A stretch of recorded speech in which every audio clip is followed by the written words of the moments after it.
picks up win number 3 in 2007. Pick. 20 years of trying, 20 years of frustration.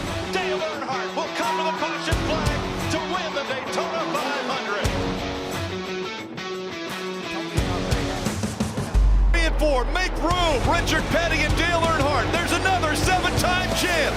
Jimmy Johnson wins his 7th NASCAR Sprint Cup championship.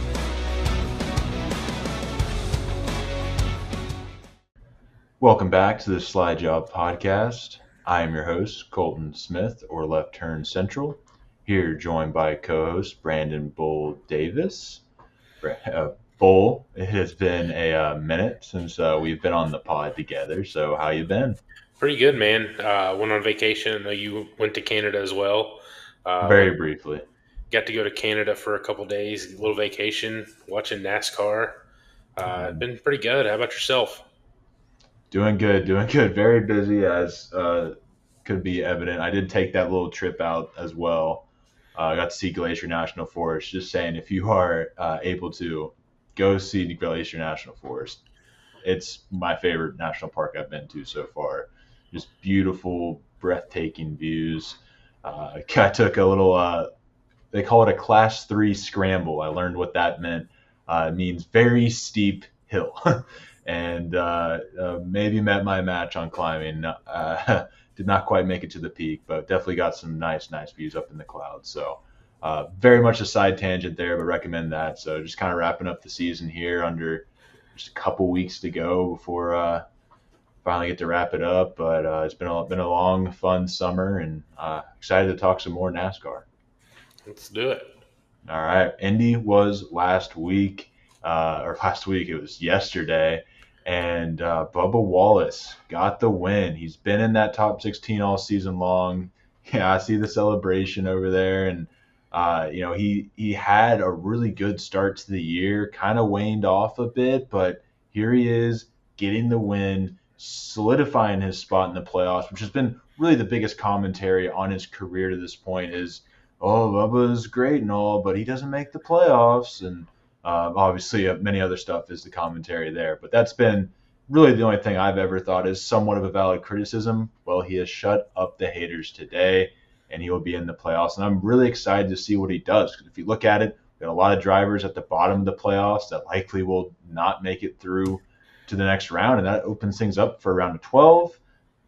Talladega's in that round of 12, is it not? Or is it in the round of 8? I think Talladega's in the round of 8. Okay. All right. Well, if he can somehow make it to the round of 12, Dega's there in the round of 8, and you know he's going to do well at the play track. So I'm excited to see what his playoff look is for him. But let's not look too far ahead here. Let's look at Indy. Stage 1 went to Chase Briscoe. Bubba Wallace finished second in that stage, was able to stick around throughout the day. Blaney got the win in Stage 2. This unfortunately kind of just ruined his day, though, as he got stuck on a different strategy. And that was really the story of the day, was just strategy throughout. I was at work. I was able to watch bits and pieces of it. Bull, you might have a little more of the puzzle if you want to go in.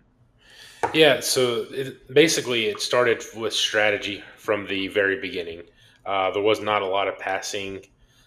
Ross Chastain got wrecked early on, ruined his day, finished with, I think, a last place finish.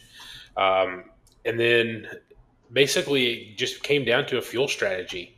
Bubba, Byron, there was a couple other guys all on the same strategy, including Logano was also on that strategy as well, and blew out a tire in Stage 3.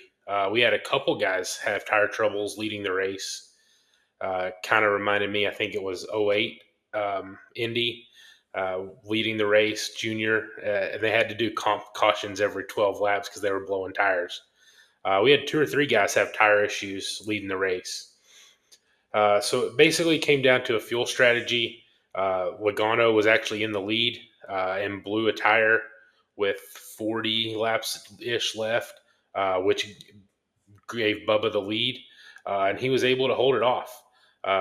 He had about a 5-6 second lead over Kyle Larson, and Larson actually drug that lead down and was catching Bubba, got it down to like 0.2 seconds. and got a caution for rain with like 5 laps remaining. NASCAR did a great job. Was actually able to get the race back going, and they kept saying that Bubba was good for one green white checkered with fuel, and he was going to be out. Well, they wrecked on the first green white checkered. Christopher Bell wrecked Eric Jones and had to go to another one. Bubba was able to get the jump on Larson that time as well, and then go to the second overtime, and Bubba ended up getting the jump again. Lined up. The restart on that was very interesting to me. You had Bubba in first, Kyle Larson in second, and then you had Byron in third and Hamlin in fourth.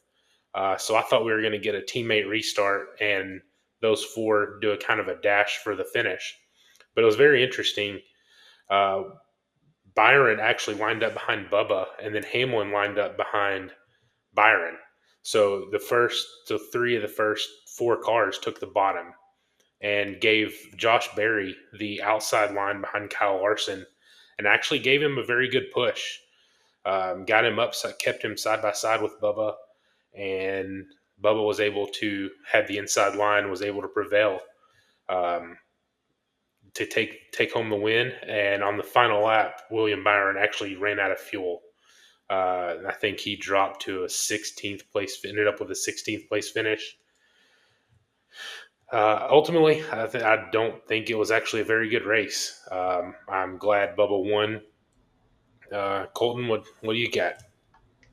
Yeah, no, I'm happy to see Bubba win. Like I said, it's been uh, quite the whirlwind of a season for both him and 2311, both on and off the track. So I am definitely beating myself up picking Eric Jones over him there in the last round.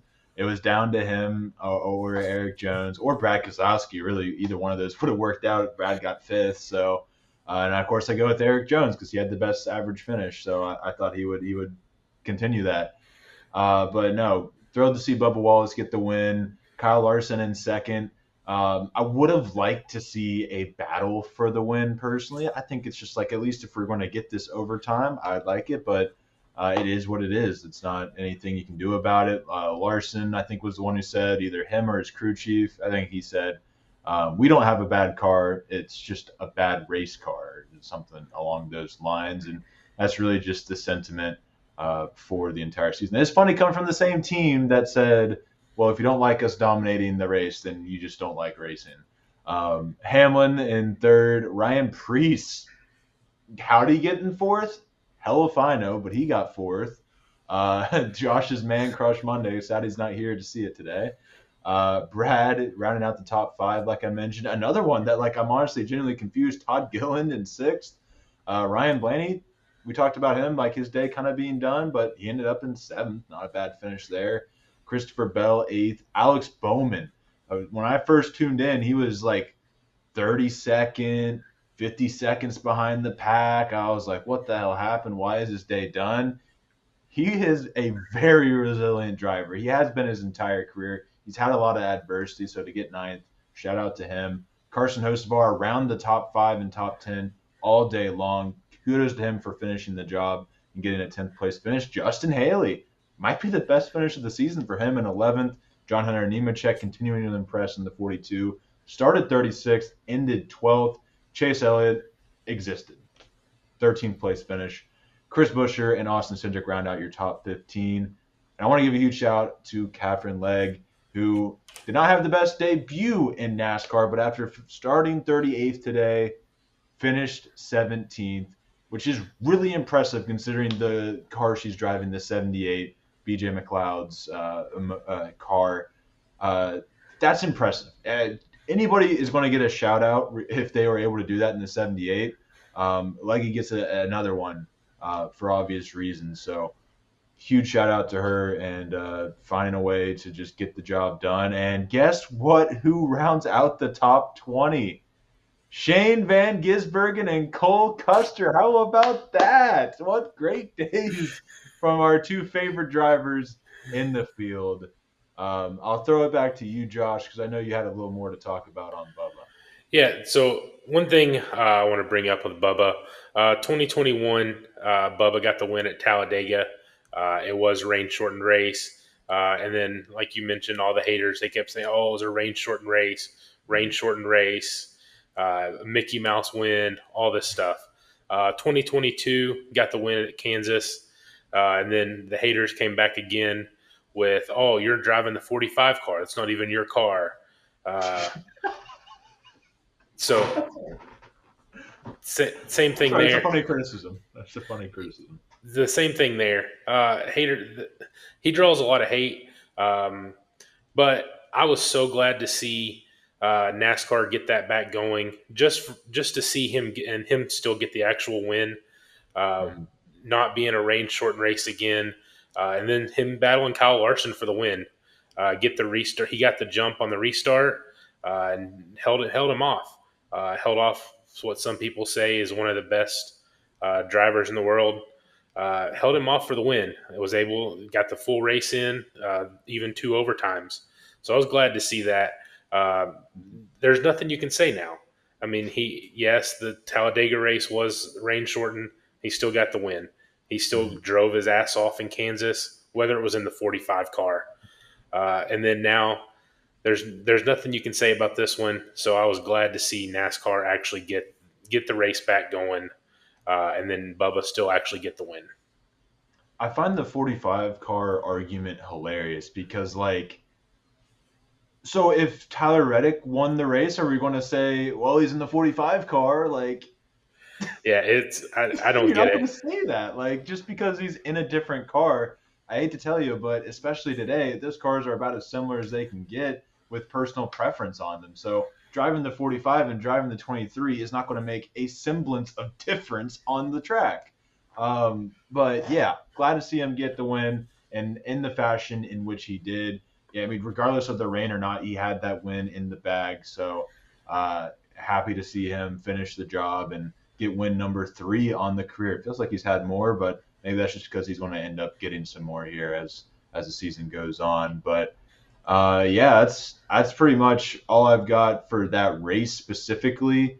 I do want to talk a little bit about the oval because we mentioned, especially in this race, it was a problem in the race before, and it's been a problem at Indy since we came here in 2004. I should have fact checked that. I'll look it up really quick. But my point is, passing is impossible. It really is, and it's because this track was never made with NASCAR in mind. The track was built in technically 1909, but really paved and brought into the next era in the early 1960s. And if I look up when did NASCAR start racing here or racing at Indianapolis Motor Speedway, they started in. Okay, they did not give me an answer. uh, that's great. Love Google. But they started racing in 1994, so maybe a little bit further. That's still 30 years before the first race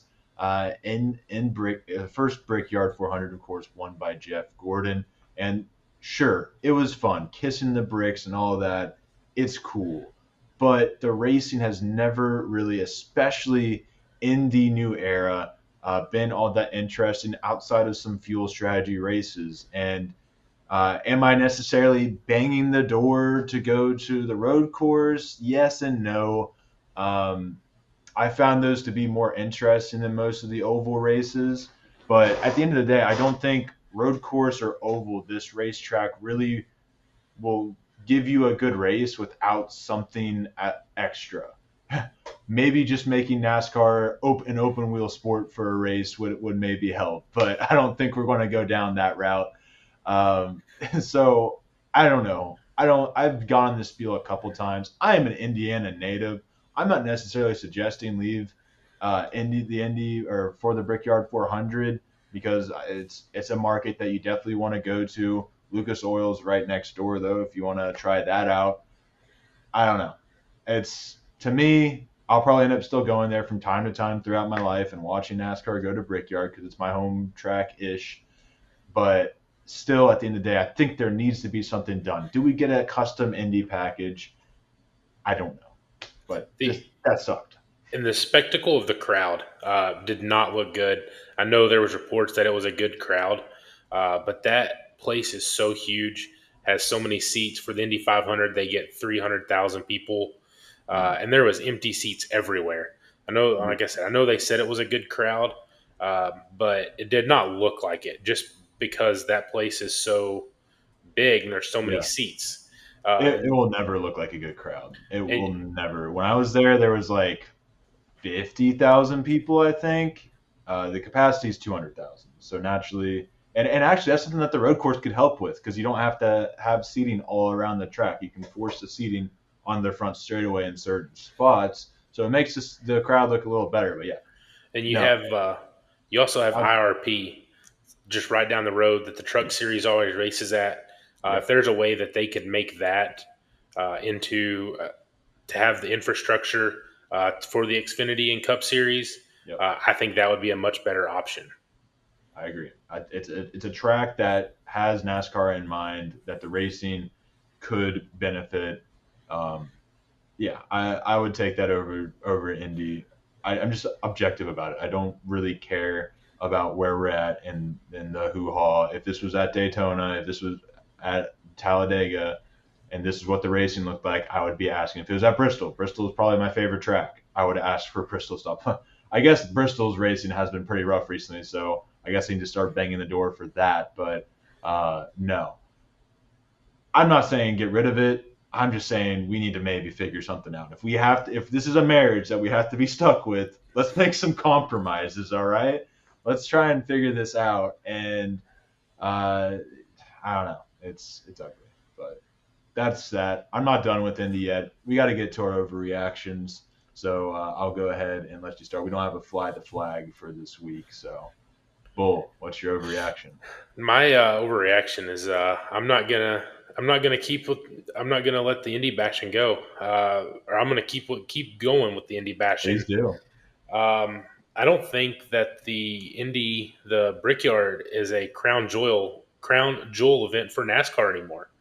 The racing is compare it to the other crown jewels we have, Daytona 500, um, the Coke 600. I don't think it's a crown jewel anymore. The racing is not very good, and the crowd is not what it should be for a crown jewel event. Um, I, I understand the historical aspect of it, but the racing to me does not classify it as a crown jewel event. Yeah, I'll argue that it was never a crown jewel. I think the only reason it's a crown jewel is because of Indy, which, as an Indiana native, I cannot stress enough. It is an absolutely insane facility. It is a really cool place to be a race fan and go to. I am not trying to say anything other contrary to that. I am just saying this is not it for NASCAR, and it is not a place we historically went to. Like I said, we started in 1994. It had been around 30 years before that, and even longer than that before then. We didn't go there, so I don't understand why we just like decided, ooh, Indy, that's nice and shiny over in the IndyCar series. Let's just bring that over here and make it our crown jewel event. It's not. It's not. Give me the Southern 500. Give me the Food City 500 or the night race. Give me Martinsville. Give me 3 to 4, 5, 6 other tracks that are closer to crown jewel events than what this is. And really, the only thing iconic, the only thing I really remember from this race is Paul fucking Menard winning the race about a decade ago. That's it. That's all I remember. So, yeah, not a crown jewel event. And And I just that's my overreaction for this week. It's not an overreaction. It's just facts. just like we were talking beforehand, there's only two events that I even remember from the road course when we made it the road course era. Yes. Yes. Chase Briscoe and Denny Hamlin, and then Ross Chastain just completely blowing the corner As he does. and racing Tyler Reddick for the win after just blowing a corner and passing 12 cars. I mean, that's literally the only two things I even remember from the road course era. But that's more than I remember in the decade of oval before it personally. I do remember the Casey Kane race. That's more of a personal endeavor that came. That was just a really memorable night for not the best reasons, but uh, yeah. So that's my overreaction, but I think it's just facts. It has never been a crown jewel event. It will not be a crown jewel event. It is not a crown jewel event. Whatever tense you want to use, uh, yeah, fight me, fight me. Bristol Night Race. That's a crown jewel event, even though the racing did suck there when I was there. But hey, it was really fun being there. Um, yeah, let's move on from overreactions and just go ahead right into our power rankings here. Not too much news to go over or anything of the sort. We're moving along pretty quickly. So, Bull, what do you got? All right, I'm going to start out honorable mention. I'm going to give an honorable mention to Bubba. I He's close to being in my top five, but I just can't put him in there over some of these other guys I got in here. Number five, Chase Briscoe, qualified on the pole again. Been having this last month and a half, he has been on absolute fire. Just great performance after great performance. I think he's still in second, tied for second with top fives finishes on the year, with 7, if I remember correctly. Just having a good year. Got the one win, and that 19 team is figuring everything out. Number 4, Christopher Bell. Got 3 wins on the year. Just keeps finding ways to keep himself relevant in these other races. He hasn't got a win in a while. I think it's 17, 18 races, something like that. But he still just keeps grinding away good finishes. Number 3, Kyle Larson also has 3 wins on the year. And another one with the second place finish yesterday. Just he's turned it around. We talked a couple weeks ago about after he ran the Indy 500, he struggled a little bit. In the last couple weeks, he's turned it around and got speed back in the car. And number 2, I got our regular season points leader, Chase Elliott. Just keeps getting top 15 finishes. I know yesterday finished roughly 17th, 18th, I think 12th. it was 12th. So yeah, keeps getting top 15 finishes. Just very consistent, leading the regular season points. And number 1, Denny Hamlin, third place finish yesterday, won the previous week, and got most wins on the year. And he just having a great year. Started dead last yesterday after wrecking and qualifying. He had the pole by 0.2 of a second and wrecked in qualifying. Go to backup car, started dead last. Still finished third. Great run by him yesterday. So I'm going to have him at number 1. All right. I think we have the same 5 people, just a little different order.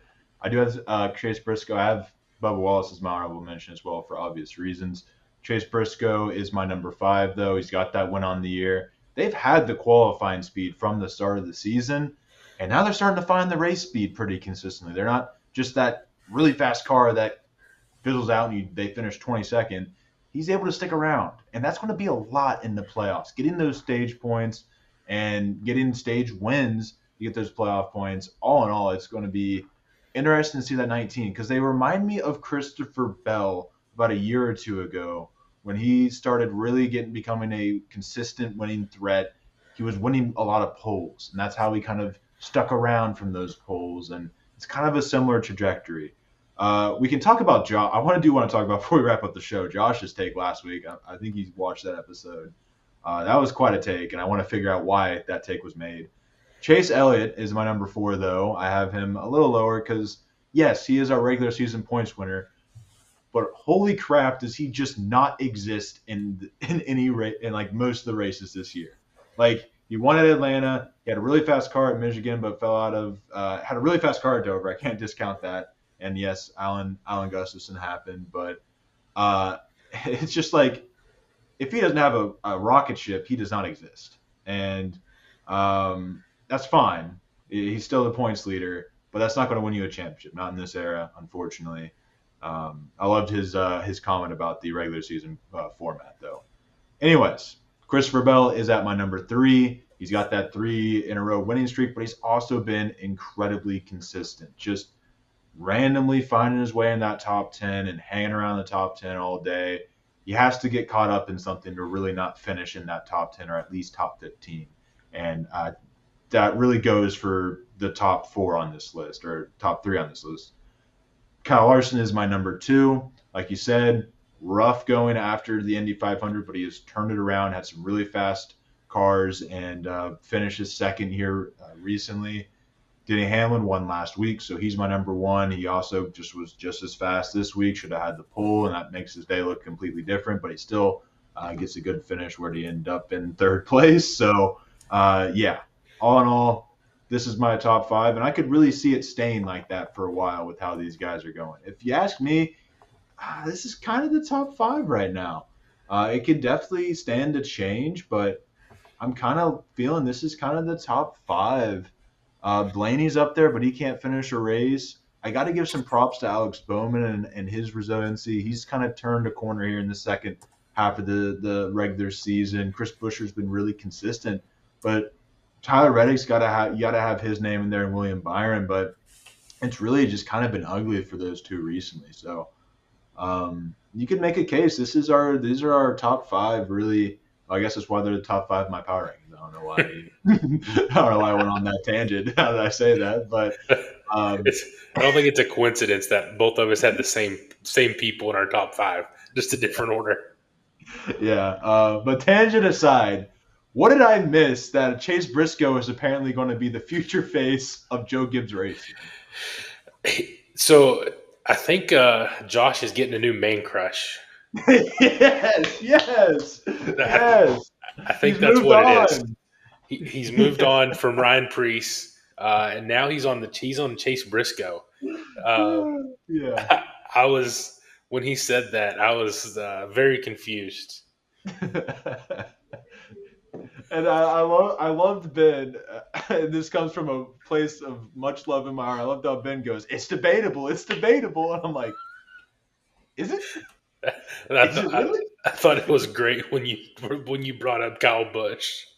Yeah, on Denny Hamlin, it's like, yeah, I mean, Denny Hamlin, he's definitely a great driver. He's one of the greatest of all time, but is he the GOAT? I mean, Kyle Busch, 2 championships. It's okay. It's all right. Yeah, Josh is the last couple weeks. Josh has been very high on Chase Briscoe, and I think he's got a new main crush Monday.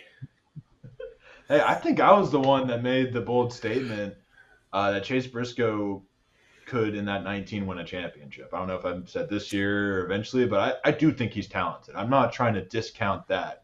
But I think it's going to be a Denny Hamlin and Kyle Busch situation there at Joe Gibbs, which is a great thing. I think Chase Briscoe and Bell could have that dynamic where they're both championship contenders leading that team while Ty Gibbs is just doing Ty Gibbs things. No, he's doing still great. doesn't have the win.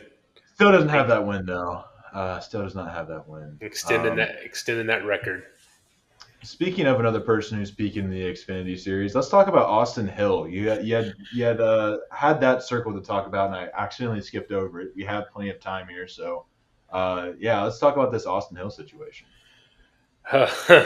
I think tomorrow is going to be a very Tuesday when you're watching this. I think it's going to be a very interesting day for Austin Hill. Usually Tuesday, Wednesday is when NASCAR announces the penalties from the weekend. And I would not be surprised if Austin Hill gets a very hefty penalty, maybe even suspended for a race. And if he does get suspended for a race, he loses all his playoff points because of that new rule. So he would be, and then you lose any future playoff points. So he will have to start with 0. He would start with 0 in the playoffs. If you didn't see the event, him and Eric Almirola got into it Saturday in the Xfinity race, and Austin Hill right hooked Almirola pretty blatantly. And then it gets even worse for Austin Hill. NASCAR parked him for 5 laps for reckless driving. and he said on his radio that NASCAR can go What themselves. what I said about Paul Menard earlier. Yeah, Paul Menard's middle name. yeah. He said that NASCAR can go blank themselves after they parked him for 5 laps. So I don't think a right hook and then telling NASCAR that. I don't think tomorrow's going to be a good day. And Richard Childers' comments were even stood up for him, took no ownership. I think his comments are also going to play into it and make it even worse. Yeah, it's one thing to do that, and it is another to do that, show no remorse, and flip off the people that are deciding your punishment not only from yourself but from an owner in the garage. Um, yeah, that should not bode well. It should not bode well at all. We've seen past precedent on it. Bubba had a race taken away. Chase Elliott had a race taken away. Um, so at least, the very least, Austin Hill should miss a race, if not more. If not more. I was actually trying to find Richard Childers' comments, but it was Yeah, something like, "We're just a blue it was collar team." some dumb Richard Childress comment. He likes to do that quite frequently. Yeah, Maybe somebody should tell him that he needs to get a Dale Earnhardt or Kevin Harvick back in the stable if he wants to be as successful as he thinks he is. Um, anyways, yeah, that was an event, and that's in reality. If you want to really bring this full circle, that was mostly caused by how hard it is to pass. So in order to pass, Almirola had to use a little force, and Austin Hill is just a dumbass and decided to right hook him. So yeah, I'd really love to see the SMT data on that one. Just like I don't know if you. I was listening to another podcast, and they asked if they were talking about if Xfinity Series had SMT data, and they said for this one, they have old school SMT data. He was wearing white gloves, and you can intentionally see him turn it left. It's about as blatant yeah, as you can get. yeah, the old school. I love that old school SMT data. Huh. Yeah, I mean that's really the first time we talked about the Xfinity series in a while. It got me looking at the standings. But we do need to look. We should also, just before we wrap up, just to get to our 35 to 40 minutes. We should look at the Cup Series standings because it's getting to that point, or the playoff picture is really shaping up. Denny Hamlin, Larson, Bell, Van Gisbergen, Elliott, Byron, Blaney, Briscoe, Wallace, Logano, Chastain, Cindric, Barry, Reddick, and or wait, no, not Reddick. Barry is the last driver in. We've talked about Josh Berry. I really hate to say it, but he's not really deserving of being in this season. He has just 3 top 10s on the year, one of those being his win. Just 2 top 5s, 5 DNFs, and it's just been downhill. His average start is 16th, but his average finish is 21.5. So if you were to round up, that'd be 22nd. I will say though, as bad as Josh Berry's been with 1 win, if you look a couple more places down the points, about 6 more, you get to SVG with 3 wins, still in 27th.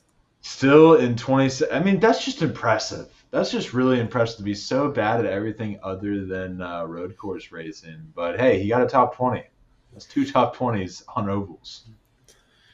I mean, he has gotten a little better on the ovals. I will give him credit there, but it's been a rough start. Yeah, it has. And the one thing about it is, it's like he wasn't racing at ovals in Australia. This is like the third season of him running ovals in his lifetime, going up against drivers who have been doing it since they were 14. So I do think it's fair. We've seen it with every single road course driver: Juan Pablo Montoya, Marcus Ambrose,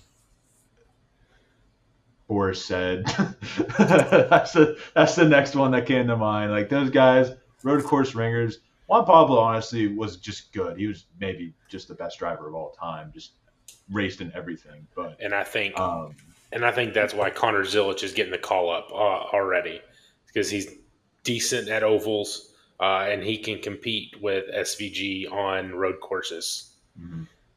Yeah, and when he figures it out on ovals and road courses, it's going to be a scary NASCAR Cup Series. That's for sure. That's Trackhouse's prayer right there. I think if I remember correctly, he got the win Saturday, which Mhm. made Dell Jr.'s team their 100th career win. But I think that's Zilich's third win in a row. He won. Definitely second, right? He won at Dover. He won it. He also won at Pocono. If I could pull up the standings. Oh, I'm sorry. The SVG raced the Xfinity Series. Uh, No, he did. Zilich won at Sonoma, Dover, mm, and Indy. okay. Yeah, so he's on a roll, figuring it out. Yeah, he's ready. He's ready for the Cup Series, no doubt. And it One may take a little time, but I think he'll be tough. one thing I want to point out in those driver standings, those top four battling for the regular season championship and those 10 extra playoff points, the Mhm. top four are separated by 20 Ooh, yeah, with yeah. with four races left. Elliott, That's Byron, Larson, Hamlin. that's going to be a very close battle coming down to the end. And we've seen those playoff points. One playoff point is huge. People get eliminated by 1, 2 playoff points. So that regular season battle and getting those 10 extra is going to come down to a fight. What's really impressive is that William Byron is still in second. I mean, he has had a dog crap summer, absolutely terrible summer. But it's those stage points, 222 stage points to this point. That's almost 100 more than Chase Elliott, who's the regular season leader. If you take out 100 points, that would put him down to seventh place, just above Ryan Blaney in the overall point standing. So stages, I love them. Everyone was so off on the stages. The idea of stage points is such a great wrinkle to our point system that yeah, Byron's having a really rough summer, but he's still 4 points behind the championship leader. So just a little note that I thought I would add in there, One and how great that is. one other thing. Do you have anything else for the standings? No, I was just going to wrap it up with Buscher's 42 points above Ryan Preece. If we did not have Josh Berry or SVG horseshoed in or shoehorned in, I think Cindric's also outside of the regular season points now. The cut line would be at Ty Gibbs. He would be the 16th, and you would have a much closer race where Ty Gibbs is only about 20 points ahead of Cindric. And then Dinger, McDowell, and Nemechek would be round out your top 20. So And once again, when in your in system, another reason why not to like it. And there's still a world where SVG doesn't even make the playoffs. I know some people think I'm kind of crazy. Right now, we have 13 winners, and there's 4 races left. If we somehow got one new winner in each of these next 4, depends on who it is, but if they're above SVG, he would be eliminated with 3 wins. Yeah, yeah. And You look at Iowa or Richmond.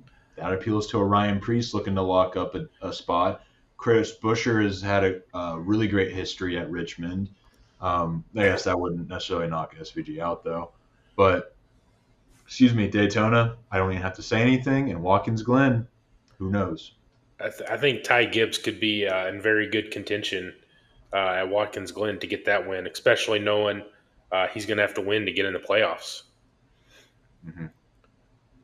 Yep. Well, we found a way to bullshit our way to 38 minutes. One, If you have one more thing to say before you wrap up, or yeah, one more give thing. the winner as well. One more thing that I find very hilarious. 2 weeks ago, NASCAR took the charters from 2311, owned by Denny Hamlin.